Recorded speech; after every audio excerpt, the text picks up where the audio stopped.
like this glucose molecule into 2 molecules of pyruvate. So glucose is a 6-carbon molecule, and pyruvate is going to be a 3-carbon molecule. So you're essentially taking that 6-carbon, breaking it in half to make 2 3-carbon molecules. And so along the way, again, since we're taking these electrons away from glucose, all right, we're giving them to these electron carriers, right? Well, the electron carrier that's going to be used in glycolysis is going to be this NADH. And so before that NAD positive accepts those electrons, it's going to be in the oxidized form. So before the electrons are taken away from glucose, you're going to have your NAD positive. And then once glycolysis happens and you start removing those electrons, then those electrons are going to be added to NAD to make this NADH. And so again, this NADH, because this hydrogen is here, that tells you that the electrons are on board. All right, so we're taking electrons away from glucose. We're breaking it in half to make pyruvate. And then we're giving them to the electron carriers. And then along the way, we're going to generate some ATP. 2 molecules of ATP, to be precise. And again, this is going to be, this energy is going to be released because you're breaking down glucose. So when you break down stuff, that means you're going to be releasing energy. Now, once glycolysis is complete, that pyruvate, and by the way, glycolysis is always going to occur in the cytosol. So the first step of cellular respiration is going to be in the cytosol, and then everything else is going to happen in the mitochondria. And so once you generate this pyruvate molecule, it's going to be manipulated in a sense, because pyruvate by itself is not able to directly enter the citric acid cycle or the Krebs cycle. So it has to be modified a little bit. But after it gets modified, that product will feed into the citric acid cycle or the Krebs cycle. And so remember, we said glycolysis and the Krebs cycle together are there to oxidize glucose. So in glycolysis, you begin the oxidation of glucose, and then in the Krebs cycle, you finish the oxidation of glucose. So by the time you leave the citric acid cycle, or not you, but by the time the citric acid cycle gets complete, you completely oxidize glucose to carbon dioxide. So when you strip those electrons away from glucose, it's going to be brought down to its bare bone form, which is this carbon dioxide. And so you're going to get a lot of release of carbon dioxide in the citric acid cycle. Also, again, because we're still breaking down glucose, we're still oxidizing glucose, we're going to make a little bit more energy. And since we're still stripping electrons away from glucose, we still need our electron carriers. So we're going to use NADs, just like we did in glycolysis, but in the Krebs cycle, we're also going to use these FADH tubes as well. So these 2 processes, all we're doing is stripping electrons away from glucose and giving them to electron carriers. That's all we're doing in glycolysis and the Krebs cycle. Now, how we do that, of course, it's extremely complicated, but the point is that you're breaking down glucose. That's all that's happening. And then once you've completely oxidized glucose, now you've loaded up all these electron carriers in glycolysis and the Krebs cycle. So you've got all these electron carriers. So now they're going to go to the electron transport chain. And this is where they're going to donate those electrons that they've been gathering. They're going to donate those electrons to the electron transport chain. And then they will move down the electron transport chain until they interact with oxygen. And then once they interact with oxygen, this is going to make water. All right? And then after we make water, then we're going to use this chemiosmosis process in order to generate a whole bunch of ATP. And so 90% of the ATP that's generated in cellular respiration is going to come in this oxidative phosphorylation, this last step. But we're also going to generate a little bit of energy in glycolysis and a little bit of energy in the Krebs cycle. But most of it's definitely coming from this oxidative phosphorylation. Okay. So, there are, in cellular respiration, there's going to be two ways to make energy. And so if you go back to the slide, you can see those weird words under the ATP, right? Like substrate level phosphorylation. Well, the substrate level phosphorylation, this is going to be the way we make energy in glycolysis and the Krebs cycle. Now, in both of these processes, we're only going to be making 2 molecules of ATP. And so it's not going to be a very efficient process, but it's still enough to make a couple of molecules of ATP. So substrate level phosphorylation is one way to make ATP. And the other way, the more efficient way, is this oxidative phosphorylation. And so they're going to be different mechanisms, but you're still going to end up with ATP. And so we're going to talk about this substrate level phosphorylation first. So even though it's a fancy technical name, the concept is really pretty simple. So substrate, you should know the term substrate from enzymes, right? So you're going to have an enzyme, you're going to have a substrate, and what's going to happen, that substrate is going to be phosphorylated. And anytime you phosphorylate something, it's going to make it more unstable. Because if this substrate, it's just protein, right? If this substrate was intended to have a phosphate group on it, it would have already had a phosphate group on it, right? And so you're phosphorylating, you're adding a phosphate group that this guy necessarily doesn't want. So this becomes a more unstable molecule. So what's going to happen to make this go back to stable is going to remove that phosphate group from that substrate and then give it to ADP so that you're going to end up with ATP. And remember, we said when we're building, whenever we're building ATP, so remember when we're building, it's going to require energy, right? And so building ATP is actually going to be an endergonic process. But we're going to be generating so much energy along the way, we're going to make more than we use. Whereas the hydrolysis of ATP, again, since we're breaking down, this is going to be an exergonic process. But this substrate level phosphorylation, since we're taking a phosphate group away from the substrate and we're giving it to the ADP, that's going to generate ATP. But again, since we're building ATP, this process is going to require a lot of energy. And actually the energy that we get from this process comes from this phosphate group. And remember we said if we phosphorylate something, it's unstable. So this substrate with the phosphate group, it's unstable. It's got a high delta G. And so you're making it more stable by releasing this phosphate group.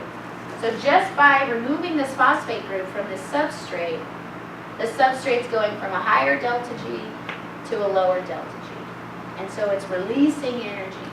And so that energy that's used just by removing that phosphate is going to provide the energy to build a molecule of ATP. Another way to think of it, remember we said these phosphate bonds have lots of energy in them? Well, guess what? There's going to be a phosphate bond right there. So when you break that bond, you're releasing all this energy. And that energy can be directly used to build a molecule of ATP. So in substrate level phosphorylation, all that's happening, you're taking a phosphate group away from the substrate and you're giving it to ADP in order to make ATP. And since when you build ATP, it's going to be an endergonic process, we use this dephosphorylation in order to provide the energy to drive that reaction. Does that kind of make sense a little bit? Yes. All right. And we're going to wait and talk about the oxidative phosphorylation a little bit later. All right, so this is where we begin glycolysis. And so glycolysis, like we said, is breaking down of a sugar molecule. And there's going to be two different stages. There's going to be an energy investment phase. In other words, you're going to use up a little bit of ATP. It's going to require a little bit of energy. And then you have the energy payoff phase. So then, in the second phase of glycolysis, this is where you're generating more ATP.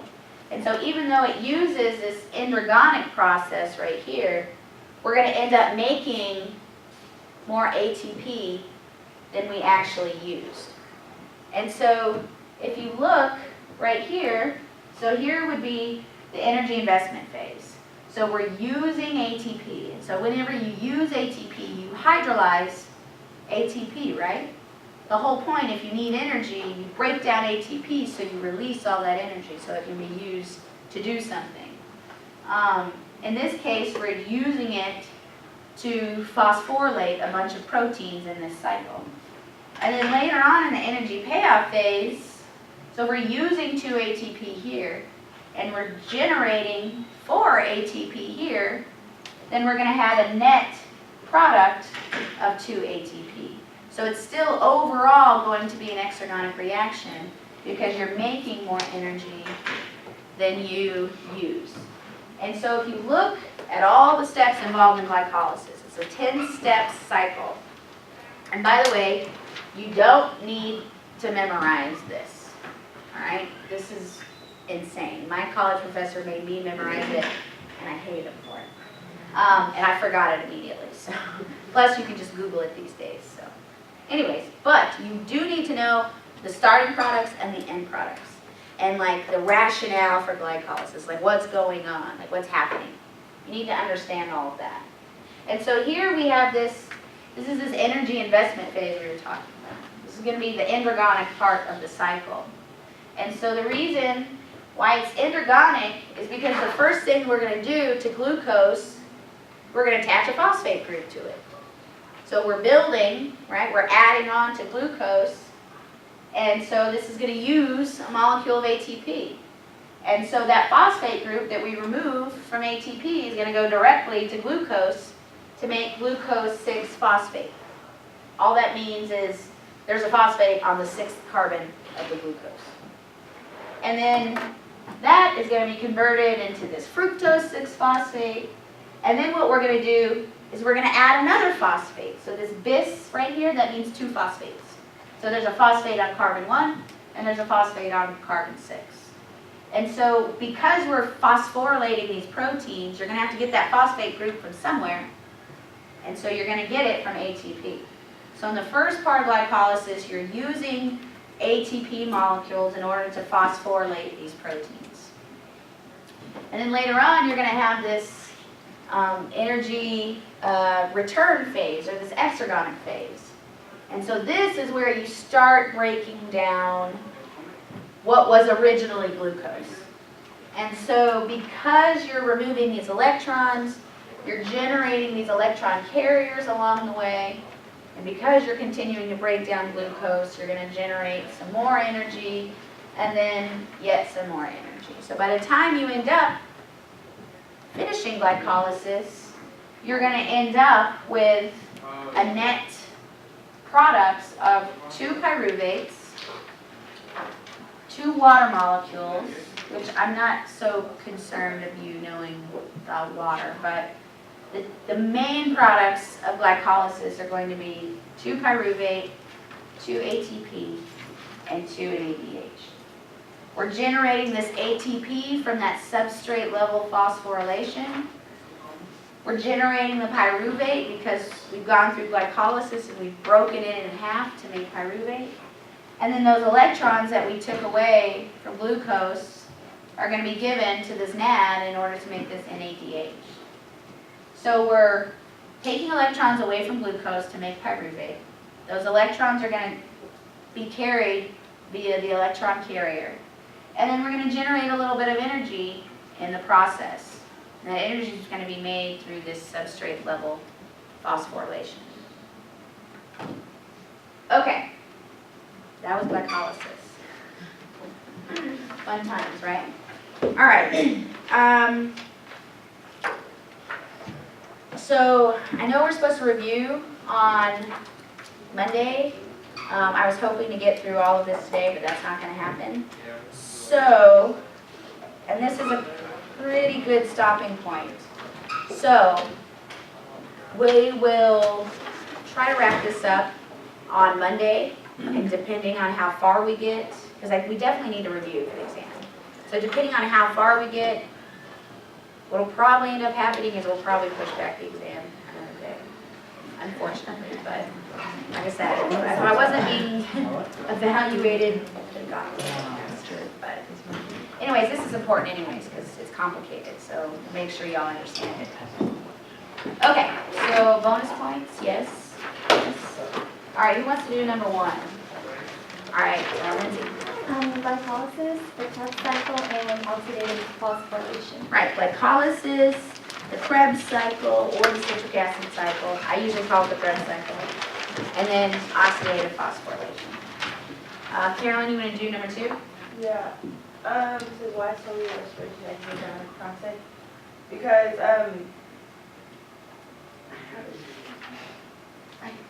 No, that's okay. Just think about it for a second. What are we doing to glucose? because you're giving off the electron. Yeah, you're breaking it down, right? Yeah. You're breaking down glucose into carbon dioxide. So when you break stuff down, you're always releasing energy. Yeah. Yeah, and then another reason why it's electronegative, there's multiple reasons, but another reason is because, again, you have this electronegative oxygen here. And so as those electrons get closer and closer to oxygen, they're becoming more happy, right? They're decreasing in free energy. And so they're becoming more stable. And so you're releasing energy. Also, it's going to be exergonic because these electrons are moving from a high energy state to a low energy state. So they're moving down the electron transport chain and they're becoming more stable as they do so. All right, who wants to do number 3? All right, let's go with Beth. An electron donor is called the reducing agent, while the electron acceptor is the oxidizing agent, right? Okay. True or false? Carbon dioxide is a byproduct of glycolysis. Chris? False. False, right? Carbon dioxide, and we haven't talked about this yet, but carbon dioxide is going to be released in the Krebs cycle, not glycolysis. Right. Chart the path an electron takes during cellular respiration. Samuel. Glucose to NAD and FAD, then the electron transfer chain, then the O2. Yeah, so starting at glucose, you're removing them and giving them to the electron carriers. Those electron carriers are then going to take those electrons to the electron transport chain. And then they're going to go down the electron transport chain and finally they're going to meet up with oxygen in order to form water.